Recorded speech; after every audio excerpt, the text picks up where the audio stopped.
మిత్రమా, ఓడిపోయిన వారికి మరొక అవకాశం లేదు అనుకుంటే బహుశా ఈ ప్రపంచంలో గెలిచిన వారు ఎవ్వరూ ఉండలేరు.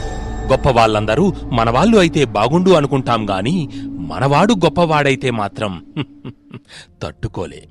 జీవితంలో కోల్పోవడం ఉండదు, నేర్చుకోవడం మాత్రమే ఉంటుంది.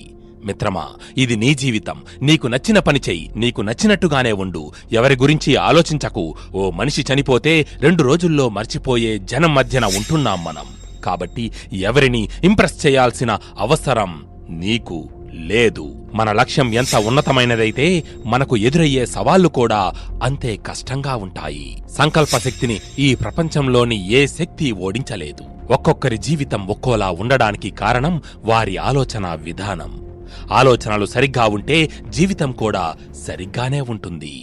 మనం ఐఏఎస్ అయినా, ఐపీఎస్ అయినా, లేక నెలకు 1,00,000 రూపాయలు సంపాదించే సాఫ్ట్వేర్ ఉద్యోగి అయినా